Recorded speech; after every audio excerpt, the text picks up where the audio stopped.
What is up? It's me, Mr. B, and we about to get crazy.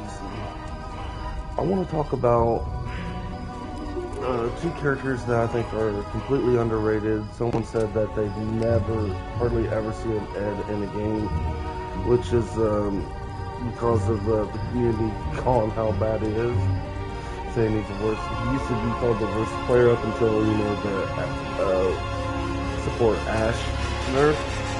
I definitely do agree with that with the community. The support Ash is like basically useless. Sorry if you dumped 25 in him like I did. But like he was one of my favorite streamers, and like all he did was argue with me about this fucking game, and I think I know what I'm talking about too. So I'm gonna try to explain it a little bit better for people. All these killers are on equal level in my opinion. These are very tanky and they're great against warrior class in my opinion, because it's hard to break the balance bar. These guys, they're not as tanky. So, like, just tell me that, yeah, your basics and your elites are useless. Well, that's kind of the point. They're not supposed to be tanky. You're not supposed to play that fucking playstyle with them. You're supposed to invest in fear, right? See this fear stuff? You're supposed to invest in fear with these guys. Number one, economy,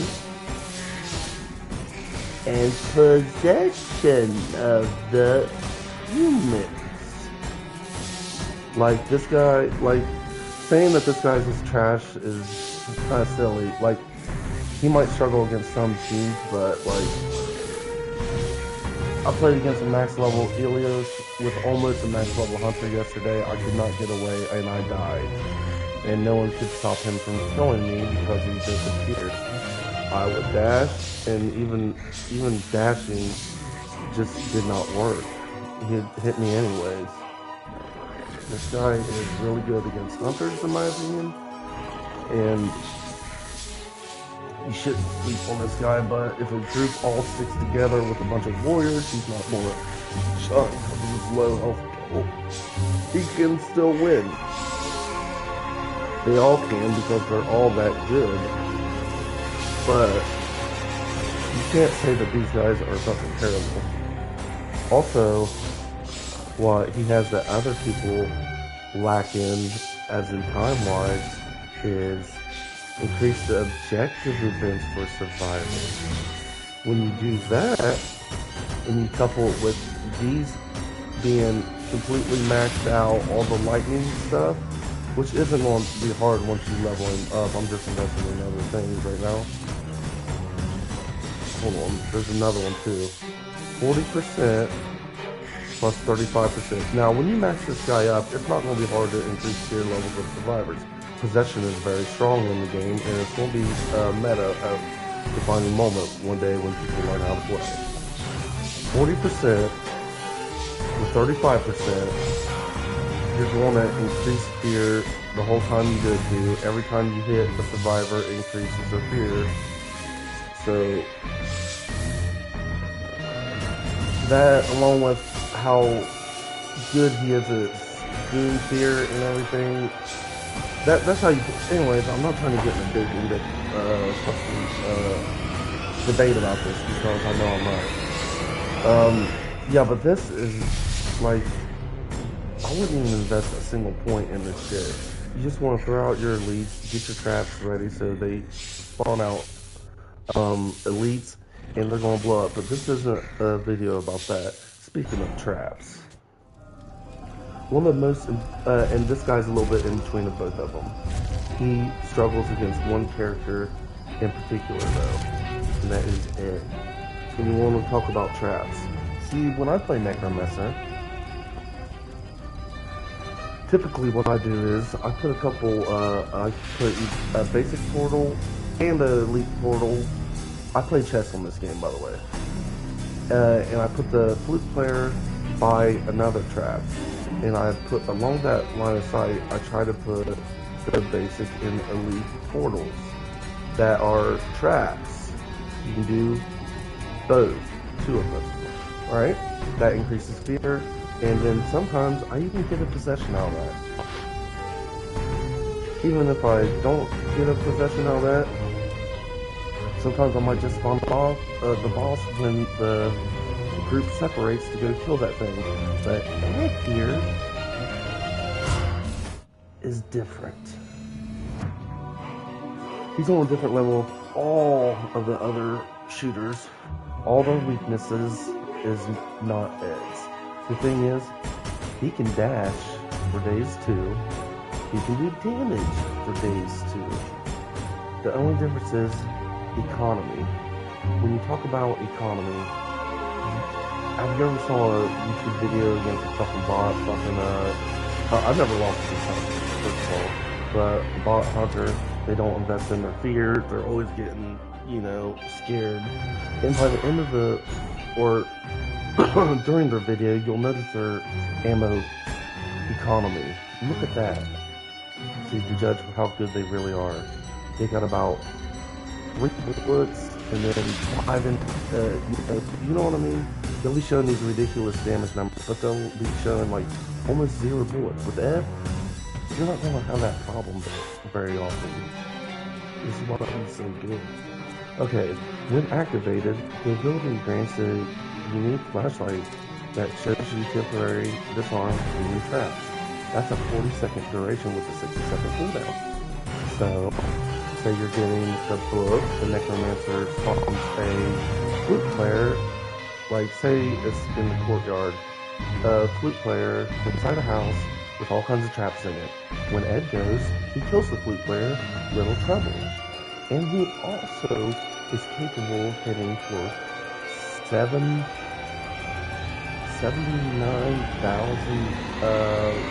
hit points of all hunters on. So he still hits just as hard as all those others. But economy. His flashlight can last the entire game. You cannot run out of flashlight with Ed. It's not even possible.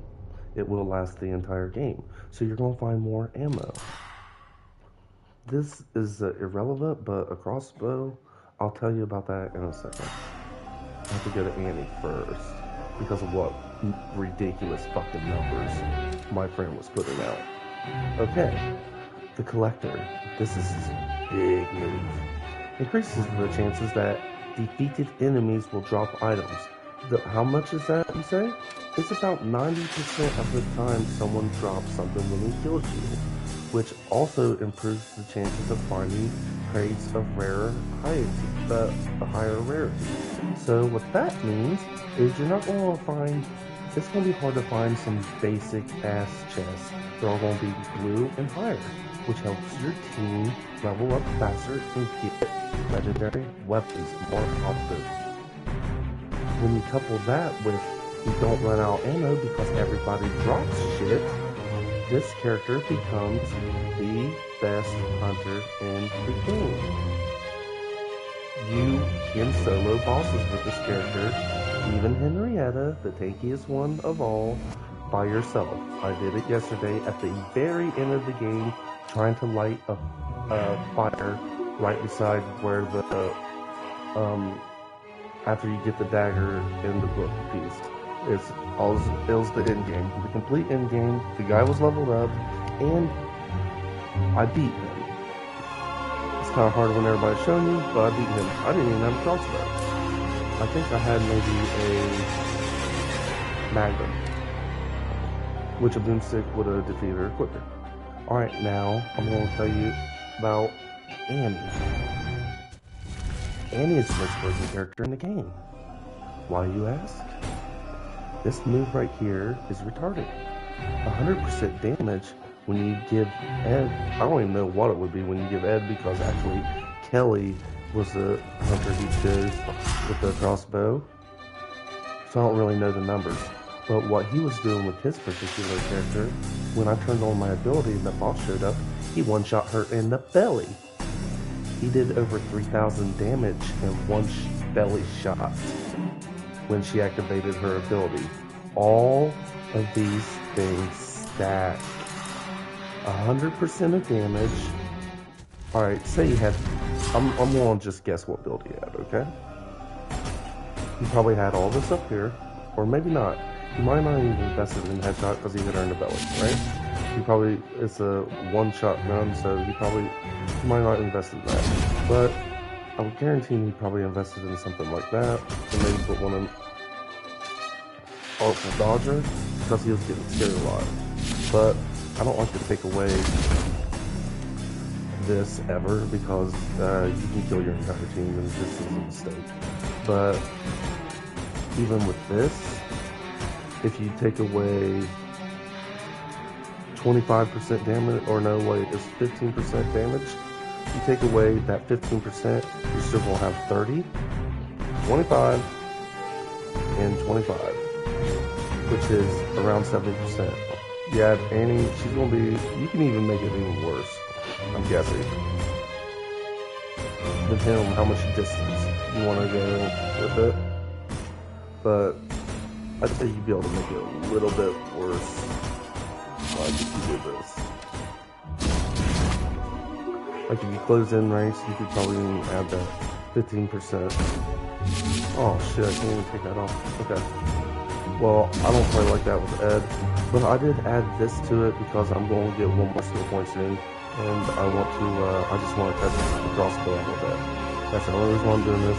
My build does not look nothing like that. Okay? I need to fix my build, actually. Yeah, we're good.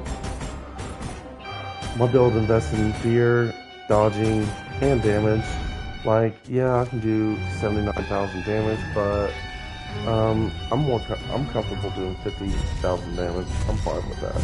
If I can, my survival ability rates go up. Now, we're going to look back at Annie. Okay, so you'll always have this ability when a boss comes up. You always do this ability when a boss comes up, right? She also gives everybody 10%. If I was with an actual team, I wouldn't worry about my own damage. I would be maxing this out too, increasing everything else. I did not have this maxed out when I was playing with my friends, so he only did, over 3,000 damage instead of like more. And yes, that is possible because I've done 1,400 damage without Annie on my team with one gun. And when you add the 100%, then yeah, I believed him. I'm not gonna lie, I believed him. I didn't even have one shot and a bullet in there, so I didn't have that extra percent either. Now this is where she really shines. 25% balance bar damage and 25% balance bar elite damage. You don't invest in balance bar, I don't know why, because I guess it's smoking crack. You don't realize how busted it is. Balance bar damage to boss units is 100%. That means even warriors are gonna fucking shit on people if they invest their shit properly.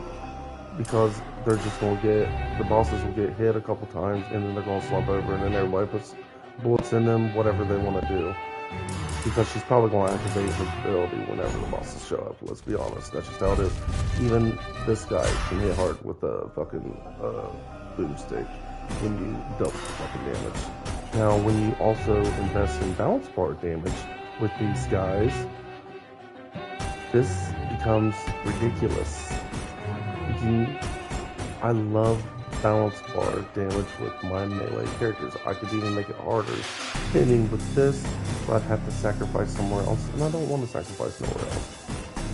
People usually don't invest in this. Well, I don't want to kill my entire fucking team because I'm the one that got possessed.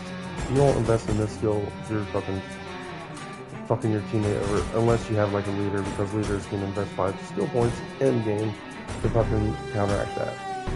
I digress.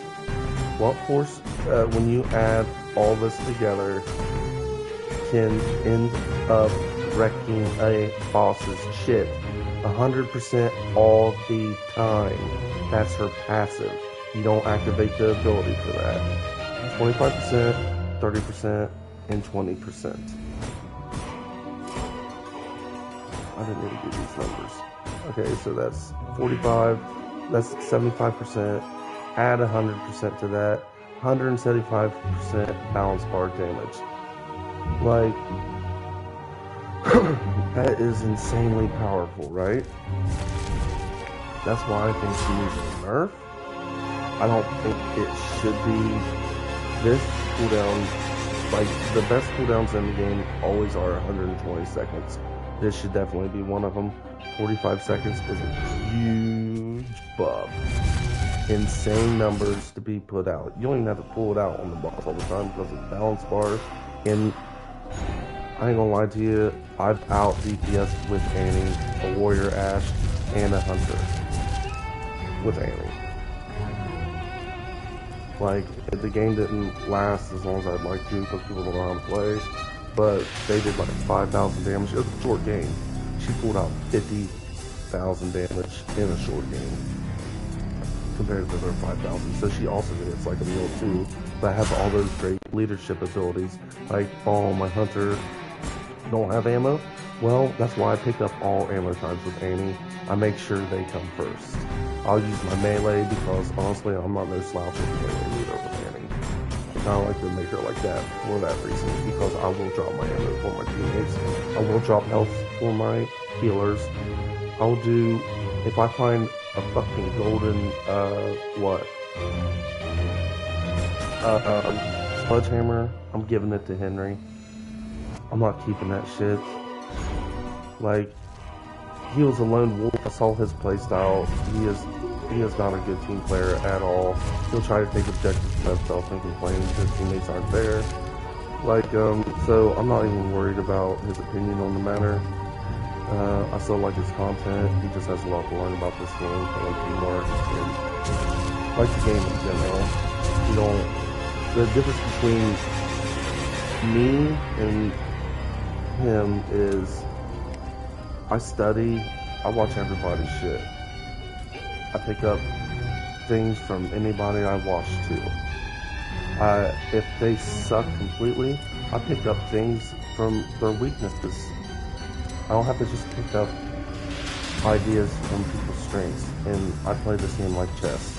So I just want to know what you guys think about Annie and Ed. I mean, look, I got everybody leveled up. Pretty much, I know what they're capable of. I mean, besides Amanda, but I mean, I know what she's capable of too. I've seen her in action, but I'm really good at killing the entire team when she's around. I don't think anybody even comes close. I like this guy too. I think he's second place. I know these guys have some great abilities in combat, but like I said, Puppeteer, he was underrating the shit out of Puppeteer. When you start leveling that guy up, you start to understand his playstyle. Puppeteer can be ridiculous too. In fact, he told me that Warlord is best, and from my experience, when I've faced some really good teams, this is the easiest one to beat for me. But keep in mind, I'm not saying they're the worst, because they are the best against the warrior class, without a doubt.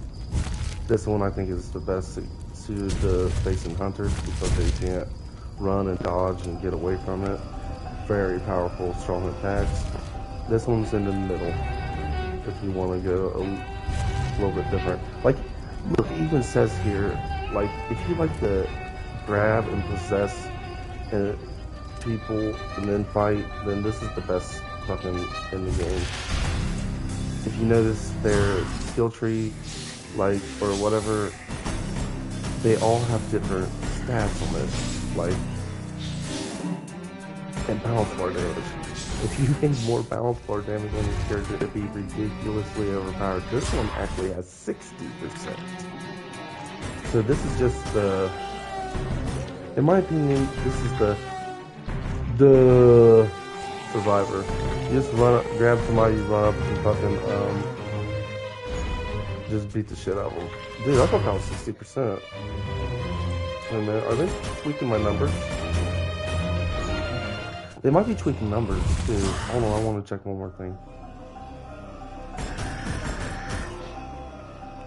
Dude, where the fuck is he getting anything other than 180 feet? He kept saying, no, his max is 50 yards. And I'm like, where the fuck are you getting at? Flute 4's range is 180 point... I said 7, sorry. I miscalculated. Feet, which equals out to 180 feet is 60 yards, by the way. He didn't understand what I was saying. He said, well, how are you supposed to know what 60 yards is? Like, dude, you don't have to argue with me when I'm fucking helping you, right? That was getting so aggravating. Here's how you tell what 60 yards is. You pull up your fucking map. Say you're doing the dagger. You pull up your fucking map. You go to the edge of the circle where you know there's going to be at least fighting. And you put a map marker down. You can do that as Demon too. Then you can go on the other side of that. Go 60 fucking yards. Put your flute player. Start. Well, actually, I would go past where you put the marker. Set your people down. Go 60 yards away. Set your flute down. And then, or vice versa. It doesn't matter. That's irrelevant.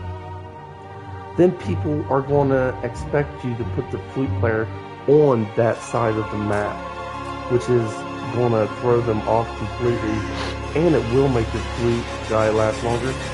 And if you already have your traps set up, which only takes like 5-6 seconds before this time, 10 tops, to set those traps before you place that flute player, then you're probably going to be like, you can do, in fact, you can even do that before it even starts. You can have that already planned out. You can have all that shit planned out. But this could all be in a matter of seconds versus the survivors. So if you spawn them there and they say, oh shit, you must spawn the flute player on that side, you'll know exactly how far 60 yards is what I'm saying. Like, you don't play like me, that's the only thing, so you'll never be able to understand this, because you also don't watch it for streamers. I do. And that's why I got a bigger brain than all of them combined. So if you guys don't want my help on this shit, then just take what I'm saying with a grain of salt. But yeah, Annie is strong. She is capable of making these guys one hit a fucking boss every day. She's facing Henrietta as the biggest boss in the game. I don't have to say nothing else. That's the strength of her. She's the greatest leader in the fucking game. She's the best player on the fucking game, if you're a team player. That's all I have to say. Get educated, motherfuckers. If you don't have a character maxed out, including the demons, you shouldn't have an opinion on it. When I talk about this, I play more Survivor, so I really have less problem with this character when I'm on a good team than either one of these two. So she's at the lowest tier, he's at top tier, he's second place when it comes to how much trouble I have against the best, against level 45s. I'm getting possessed. It's just crazy. I would actually put some balance bar with in health with at least once I get there though. But I won't do that with the basics. They're just going to be there to spin some moves hopefully.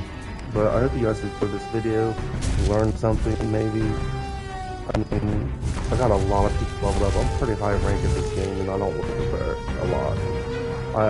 I lost maybe one time on stream when I was playing with I was playing with different fucking demons too, and not all of them maxed out. But I hope you guys enjoyed this video, and I'll see you next time.